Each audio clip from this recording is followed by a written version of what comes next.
The Cupertino Chamber of Commerce, the Rotary Club of Cupertino, and the City of Cupertino present the 2015 State of the City Address with Mayor Rod Sinks.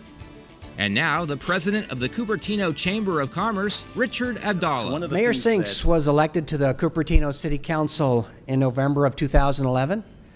He is especially interested in issues including education, the economy, and the environment. He serves on numerous committees, including the Bay Area Quality District Board, the Cities Association of Santa Clara County, and the West Valley Mayors and Managers Group. He also serves on the Cupertino City's Audit and Fiscal Strategies Committee. And finally, he is the council liaison to the local school districts. A little bit of a personal background and education. Mayor Sinks served the community as a Scoutmaster and YMCA Adventures Guide leader for many years, and is currently chair of the Cupertino Rotary Club's Community Services Committee.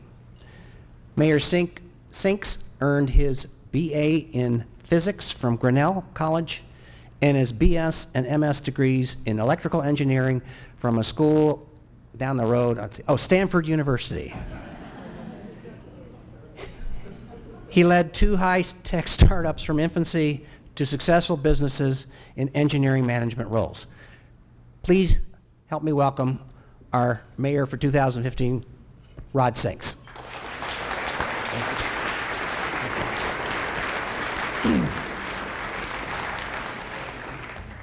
Welcome, everybody, and thank you to our award winners, and congratulations to Rick Sun, our new captain, and our new assistant sheriff that's overseeing all of patrol in Santa Clara County. Well deserved. We have a great relationship with fire, and we have a great relationship with the sheriff's department. You all serve us very well. Now, I'd like to start by showing the never-before-seen final meeting of our outgoing city council. 5 people who worked together for 3 years with great dedication and valor on behalf of the residents and other stakeholders of Cupertino. Let's take a look.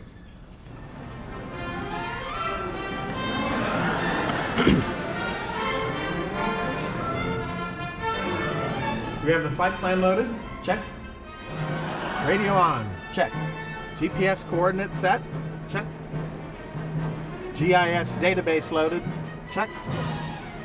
Flaps down? Check. We're ready to go. Okay, guys, this is our final mission brief. Now, we've talked about this before. We're going to fly over the city of Cupertino, and we're going to go see what's going on in town. It takes a lot of courage to be on the city council and serve.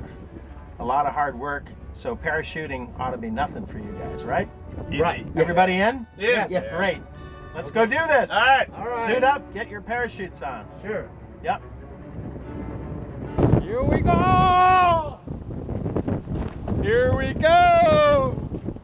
Geronimo! Cupertino! Let's do a final roll call with the old council. Orrin. Here. Mark. Here. Barry. Here. Gilbert. Present. Great, I'm here too. That makes all of us. Now, let's get in formation.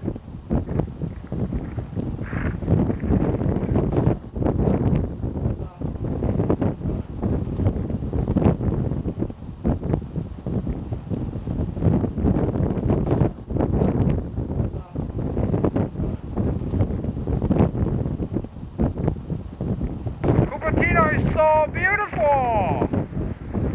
It's amazing. Yes! Stunning. Okay, let's deploy parachutes. Hey, Rod, who's flying the airplane? Oh, Orrin, thanks for reminding me. I'll set the autopilot with this iPhone app to head it back to San Carlos Airport. Rod, look out for those Canadian geese. Hey, you geese! Canada is north! That way! We're dropping in on the Apple II campus project. We've enjoyed working with everyone. Okay, thanks for your service. See you both around. I'm happy working with you guys. So long.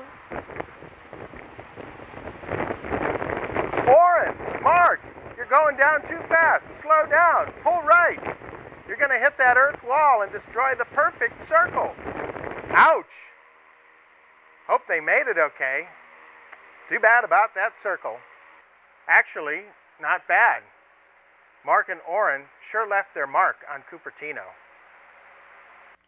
Okay, see you both later.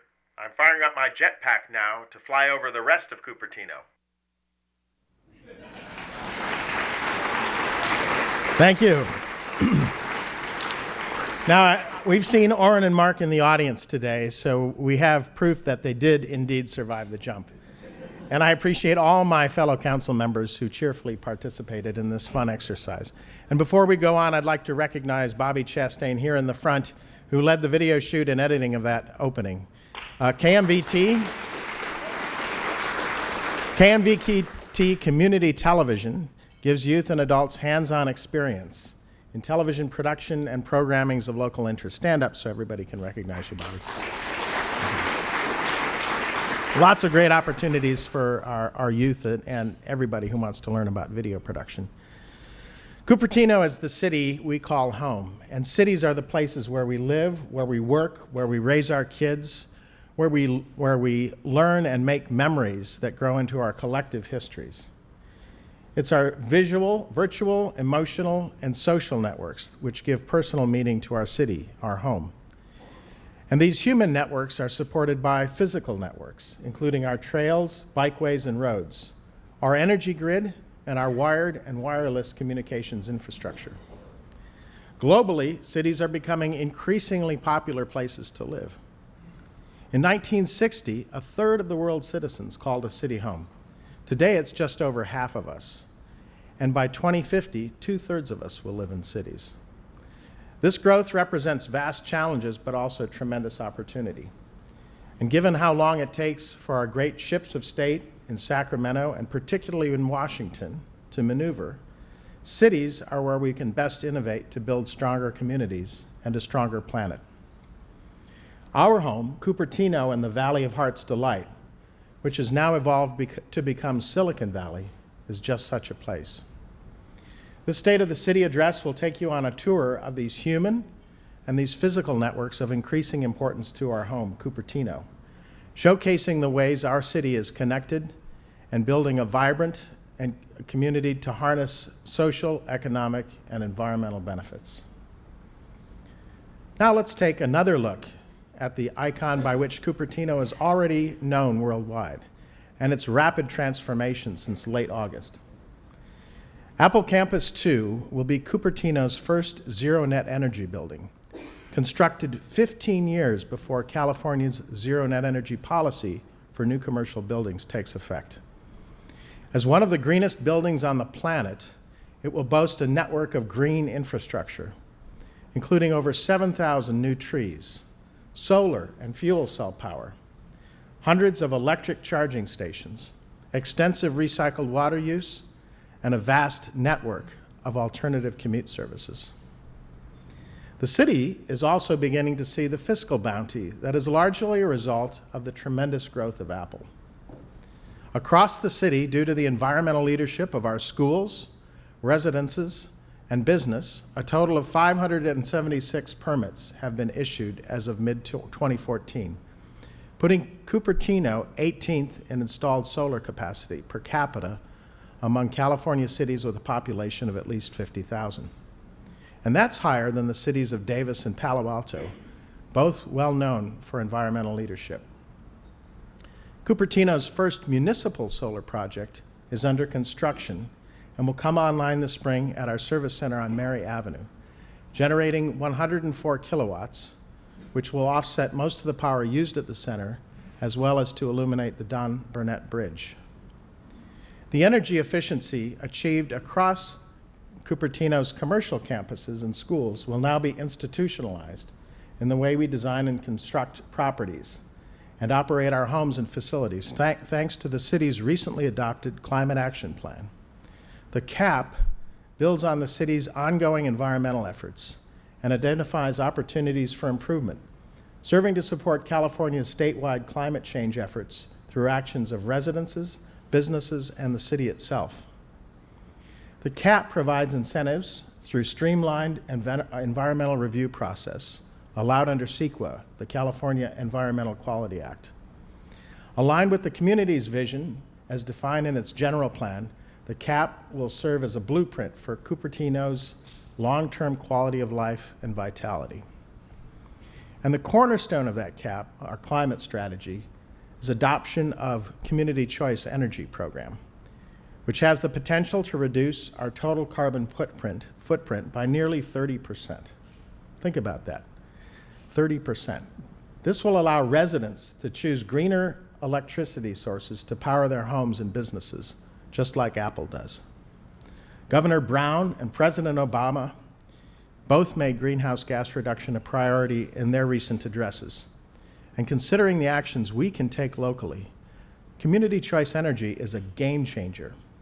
The County of Marin pioneered Community Choice Energy in California, offering 50% green electricity at cost parity with PG&E's 23% green electricity.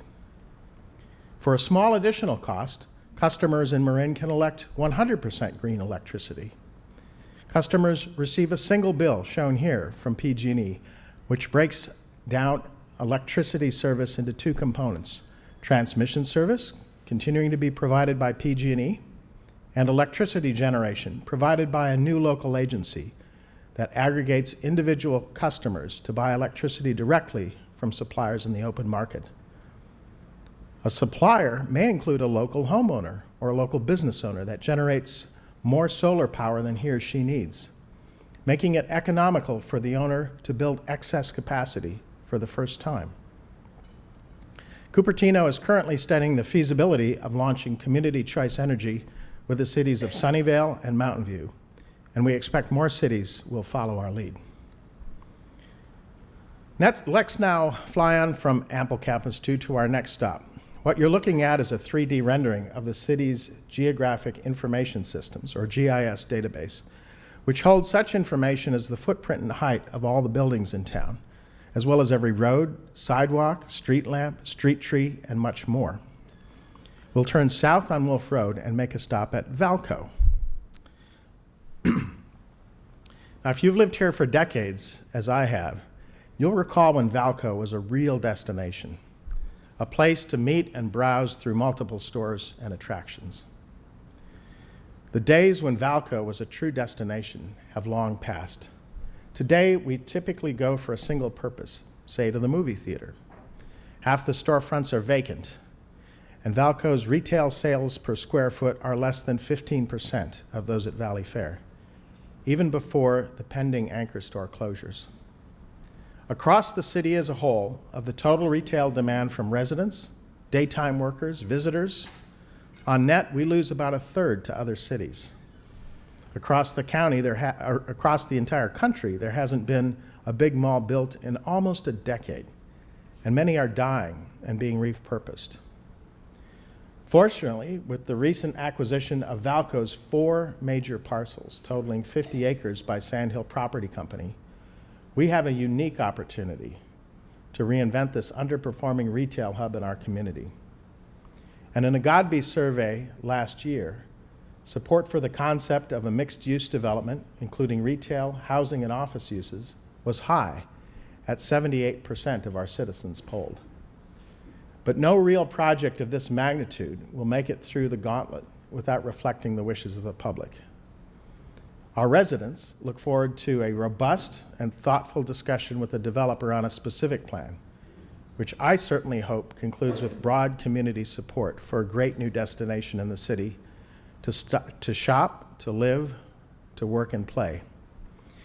Now, speaking of great mixed-use destinations, the same developer, Sandhill Property, is working hard to finish Main Street, just blocks away, on a long vacant 18-acre site. And construction is proceeding quickly.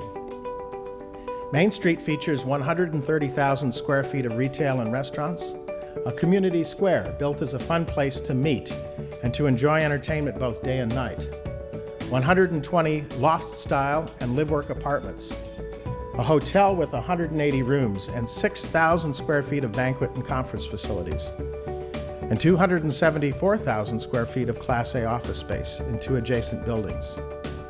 And above retail, also, the latter intended as incubator space for startups.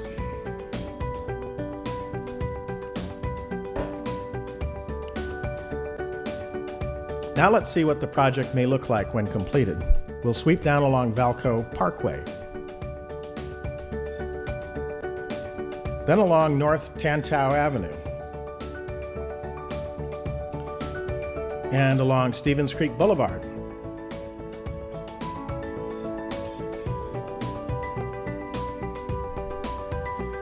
and come inside to talk about just of the few businesses moving in soon.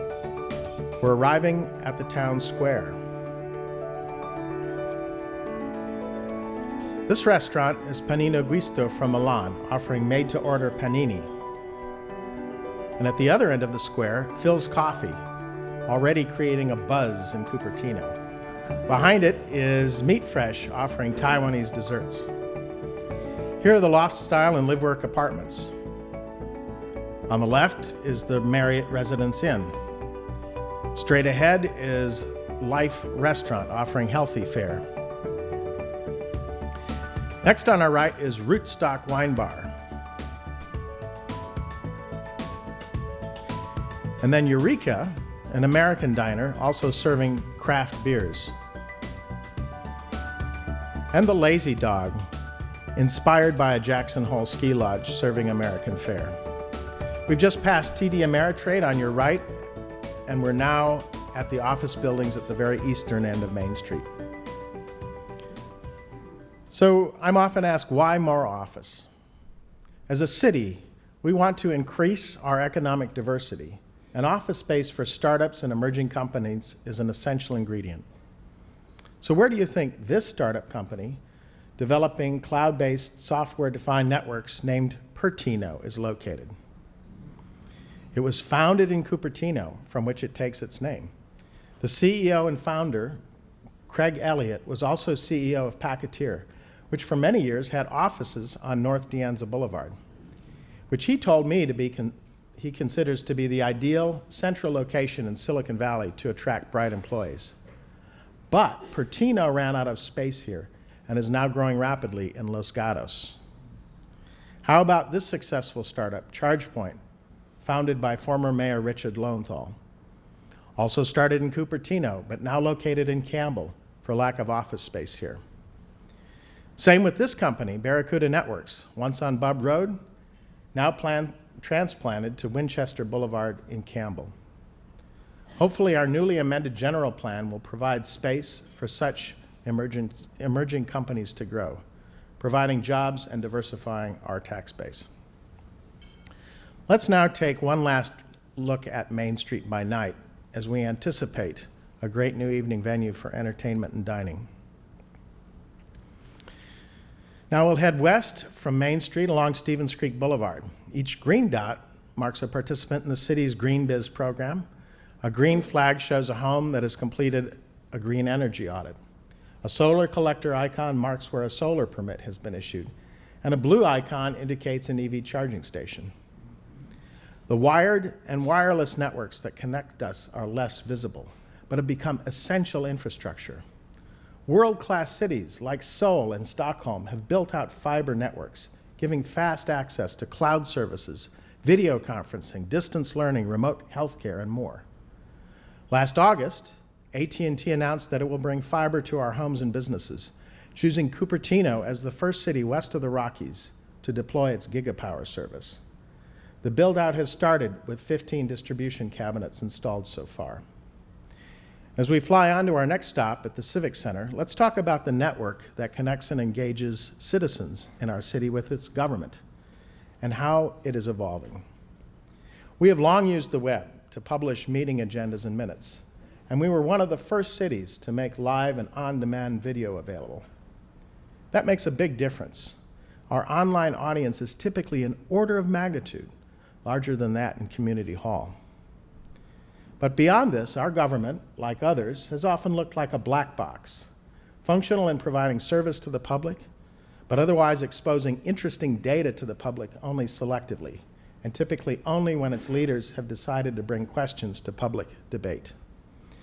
As Apple disrupted the cell phone market with the iPhone by introducing a platform for others to develop innovative applications, leading thinkers have called on governments to offer open platforms for innovation. Such platforms provide data on demand, empowering citizens, including our newest generation of digital natives, to crunch data in new ways and reshape our public policy, and to offer new products and services, for example, based on the government's GPS system.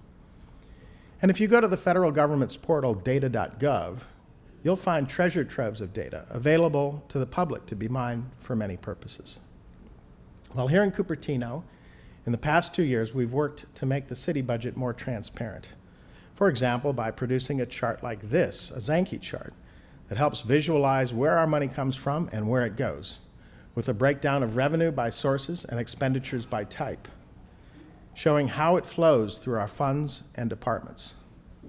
With this chart, we can readily spot, for example, large flows going to capital projects and carryovers to the following year. We have also invested in new software to make our financial process more efficient and our data more readily available. And today, for the first time, I'm pleased to announce that we are making our budget available to the public in interactive form online. Here's the default homepage that you'll see when you land at our new portal. This is a stacked graph showing actual expenses by department over the last 6 years, plus the budget for this year. The first thing I'll note is the timing of many of the big expenditures committed in last year's budget were hard to predict and landed in this fiscal year rather than last, which explains the large difference between the adopted and amended budget figures. Let's review expenses by various departments just as an exercise here. Clicking on Notes on the top right brings up some detailed explanations that I'll summarize here verbally. Blue is non-departmental expense, which is almost entirely money we are putting into our Capital Improvement Programs Fund. Green is public works expense, and we'll drill down on that shortly.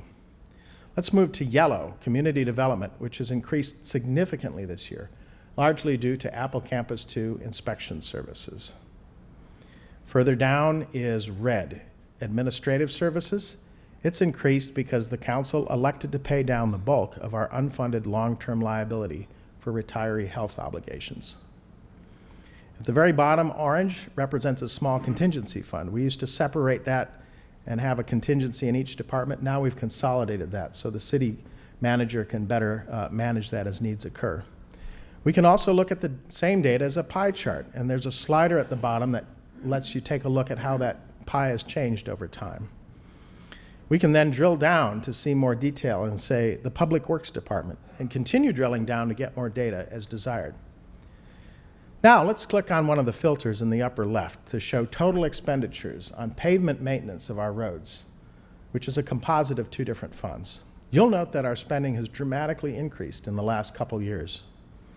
In the aftermath of the 2008 downturn, our budget was significantly impacted, and we skimped on pavement maintenance, which is certainly a way to balance the budget in lean times. But if maintenance is deferred too long, roads get very expensive to fix. Consequently, the council voted in recent years to increase spending to get our average pavement maintenance index, which is how we quantify this, back up to a sustainable level. Want to check it out for yourself? It's live right now at cupertino.org/opengov. What else is new? Nextdoor is a social network for neighborhoods, which in the last year has nearly doubled, or more than doubled, its registered users in Cupertino from 1,700 to 3,700. All users within a neighborhood can make, view, and respond to posts. Outsiders have no access. Governments like the City of Cupertino and VTA, who have recently both joined, can post announcements to neighborhoods throughout their jurisdictions and can see replies, but only to the items they post. So this is an ideal forum for neighbors to help one another, and another means for local governments to push out information. Let's look at one more example of a platform implemented by local governments across the county in 2014. Together with smartphones and location data, it enables one of the most innovative, compelling mobile applications I've ever seen. Let's take a look.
And now to that incredible rescue, all thanks to a very smart app for your smartphone.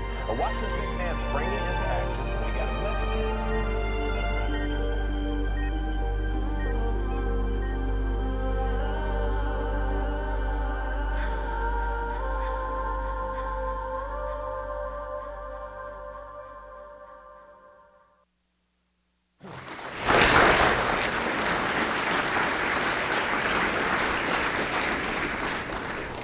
Now, I've watched you, Richard Price, our first guest up here on stage, since February 2011, when he appeared in a segment of NBC Bay Area's Press Here on Sunday mornings.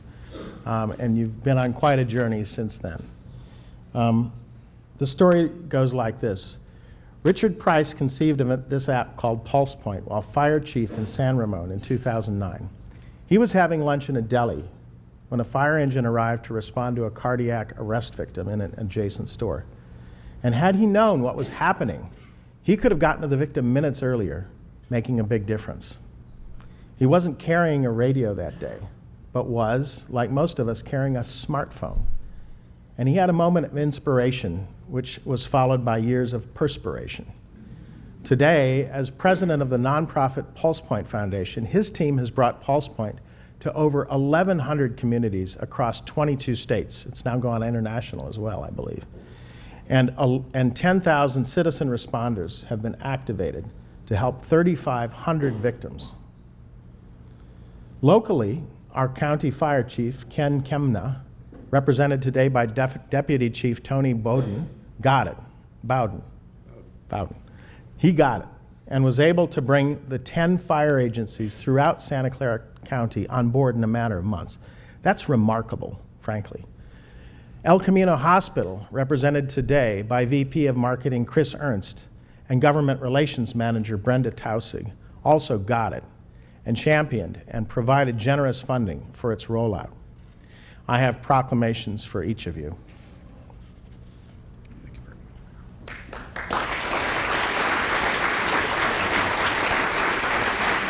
Stay up for just a second. Thank you. We're going to get a photo, and then I will dismiss you.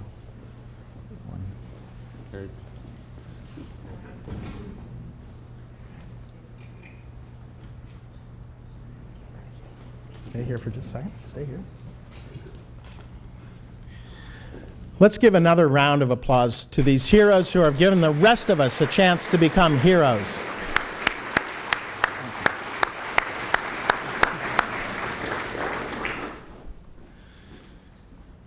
Now, I hope Tim Cook doesn't mind me using this pre-release iPhone 6 Plus Plus.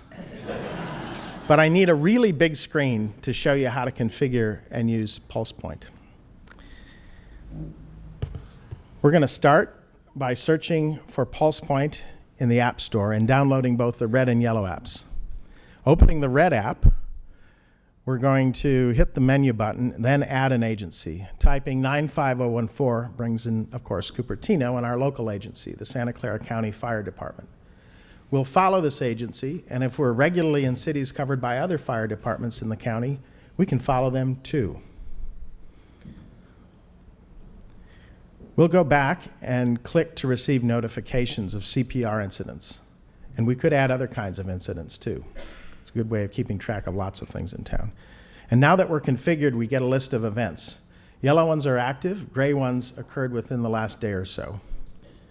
We can also look at a map view and zoom in just as we would in any other mapping application with an overlay of the incidents, active and inactive, and get more information about them. The app has instructions on how to administer CPR and how to use a defibrillator, or AED. But please take time to get trained. You'll find links to classes at the County Fire website under the Community Outreach tab. Now let's move on to the yellow PulsePoint AED app, which lets anyone submit locations of AEDs. After review by the county, the AEDs are published and shown on the map in the red app that we saw a moment ago. And gosh, on the slim chance that you carry an Android phone, I'm told it works on that as well. But why, folks, why? Now, we want your help to put AEDs on the map, and I'm pleased to announce that the City of Cupertino, in partnership with PulsePoint, El Camino Hospital, and Santa Clara County Fire, will be launching a contest in mid-April. We'll have prizes for the 3 individuals who find and are first to submit the most AEDs in the City of Cupertino during the contest period. And we'll have 3 more prizes for submittals across the larger region covered by Santa Clara County Fire Department. Once we get closer to April, you'll find all the details at County Fire's website, seccfd.org. In the meantime, take an opportunity to get CPR trained and be on the lookout for those AEDs. So when you leave today, we'll have a table set up in the hallway where you can get any questions answered and get more help getting started with PulsePoint. How else are we connected? Our mobile 95014 app, launched in December, provides easy access to information on city services, programs, venues, and other public agencies, all from the palm of your hand. I'm sure everyone is a lifelong learner in this room, right? So it's time for a pop quiz. Are you all ready? What's the answer to life, the universe, and everything, including the number of items per capita borrowed from the Cupertino Library last year? Who has an answer? Come on. 40 what? 42, thank you, that's correct. More than almost any library in the nation. We are also the busiest in the county system, with 850,000 annual visits, just in our library here alone. New initiatives of our local library this year include supporting learners in STEAM, that's STEM plus arts, and Common Core curriculum. Code First coding programs, promoting opportunities for women in tech careers, providing ESL classes. Now let's move on and talk about the Civic Center Master Plan, which are driven by these issues. We've been working very hard on this as a council in the last year. First, our City Hall building would fail in a major earthquake, making it unsafe to occupy.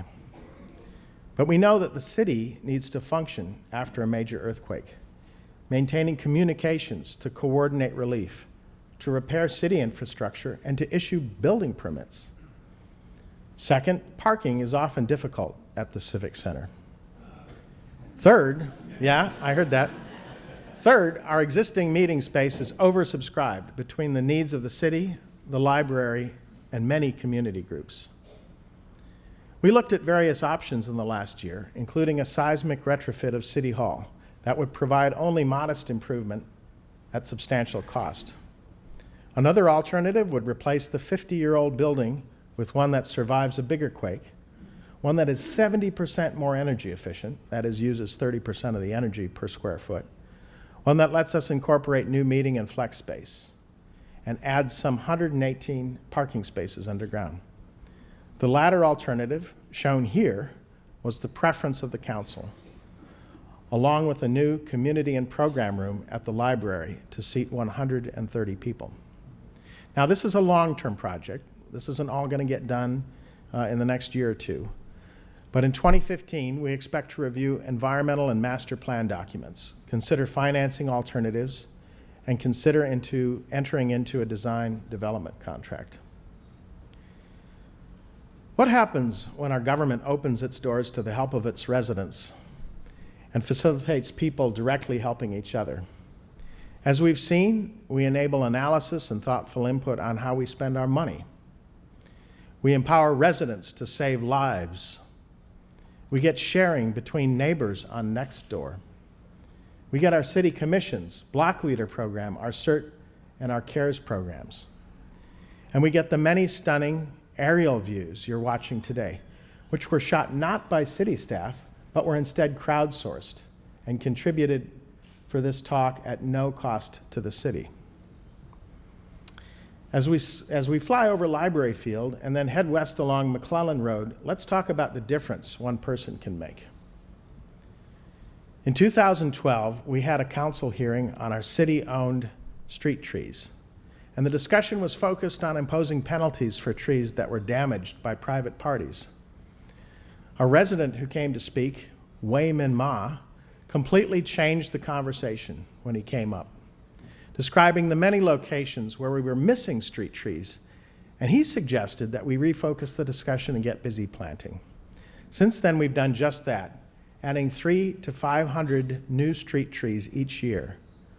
When completed, our street tree canopy will have grown by 14%. Now we're passing over some of the schools that make Cupertino a highly desirable place to live if you want a great education. We know that it's the schools that bring new residents to Cupertino. When we strengthen our schools, we strengthen our community, and the city partners with CUSD on fields and crossing guards, and partners with the high school district to provide sheriff's deputies at our high schools for safety and traffic flow. As we consider our general plan amendment this year, I believe we should look at ways of providing additional support to schools under a community benefits program, making schools whole as we create new demand by building new housing in Cupertino. And now we've arrived at the McClellan Ranch Preserve. Making us more connected by trails improves our quality of life, and we've invested substantial resource over the last decade to make this segment of the Stevens Creek Trail one of the most beautiful places in the Bay Area. Wouldn't it be great if the trails ran all the way from the foothills to the bay, extended southward to Stevens Creek County Park, and northward through Los Altos and Sunnyvale to Mountain View? It will take resolve and patience to get this done, but we should make it a priority. The building in the center is the new Environmental Education Center with an interior space of 2,100 square feet that can be configured as 1 or 2 classrooms, plus 1,100 square feet of covered patio area. When completed in April, we'll have a much better space to host environmental and nature programs for CUSD students and similar programming for the general public, offered by a number of community groups. This year, we're also continuing work on a master plan for the entire Stevens Creek corridor, driven by these issues. First, the Blackberry Farm Golf Course has a substantial operating loss that is currently being offset by our general fund, with an inefficient and ineffective irrigation system. The golf course needs to be scrapped or modernized, potentially adding complementary uses such as foot or frisbee golf that appeal to our youth. Second, we need to decide what to do with our dated clubhouse building, most of which is leased to the Blue Pheasant. Third, we need to consider what to do with the number of historic buildings and homes we've acquired in the corridor over time.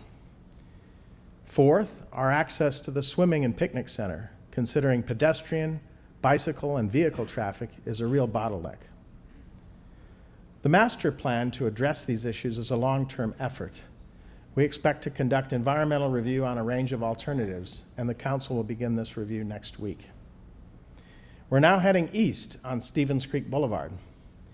3 months ago, we lost one of our high school students, Ethan Wong, his life tragically cut short. Our loss reminded us, all of us, that we are not as safe on our streets, especially when biking, as we ought to be. Last summer, we challenged our Bicycle and Pedestrian Commission to prioritize significant improvements in our bicycle and pedestrian networks. And this year, we intend to spend a significant amount of money to move those improvements forward.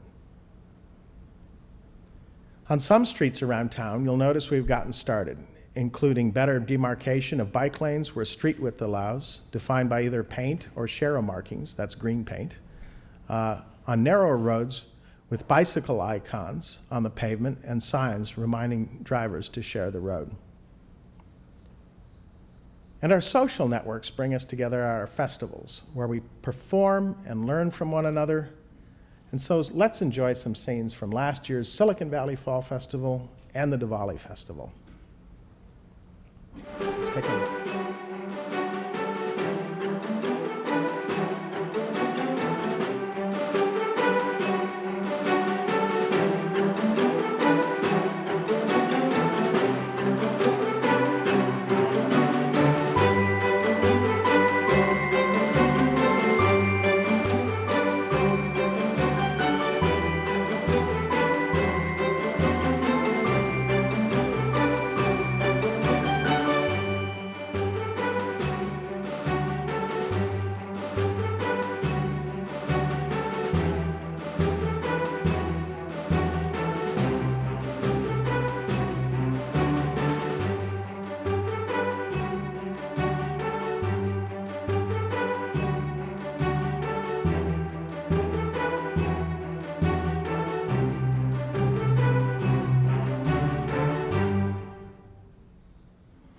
Thank you. Before we move on today, I want to mention that as you leave, you'll be offered a gift from the city.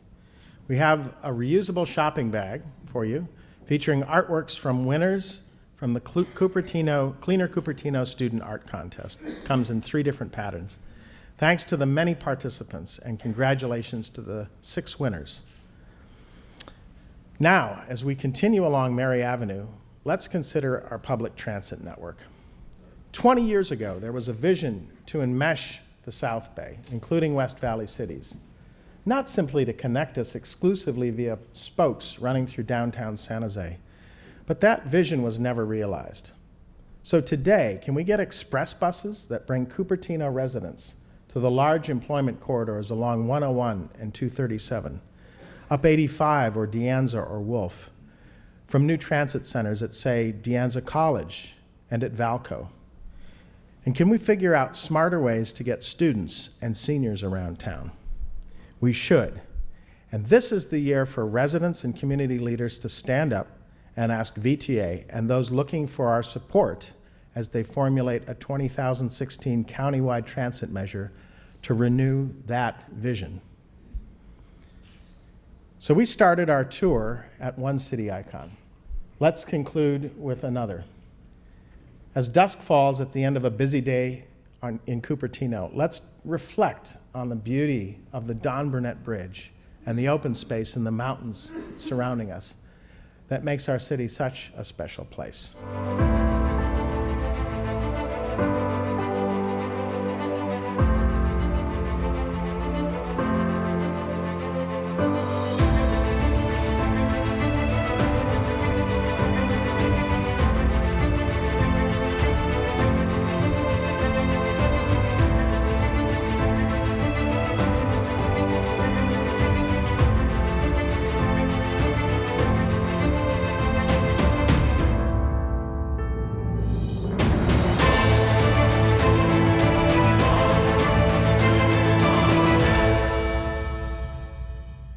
And now, as night falls, it's almost time for another big council meeting.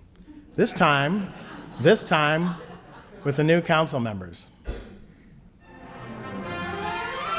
So I hope we clear that item 15 on the agenda tonight. What do you think? Yeah? What's item number 15?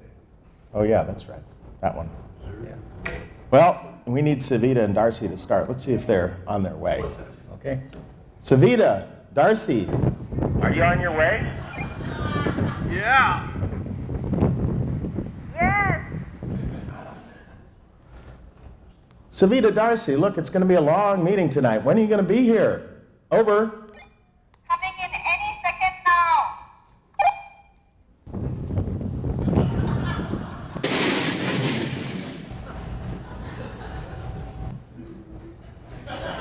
Wow, are you guys okay? Campaigning's sure tough work, but it looks like you survived. Congratulations.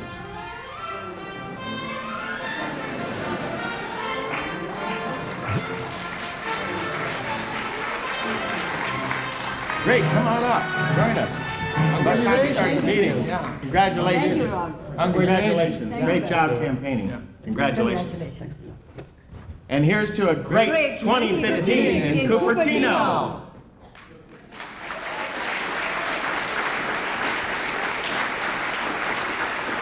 Thank you. And thanks to our city manager and city staff for moving forward the many initiatives I've discussed today, and to the City Channel for this great production, the first in HD and the first live from Quinlan Center, I'll point out. I'd also like to acknowledge the support of my wife and daughter who are in the audience today.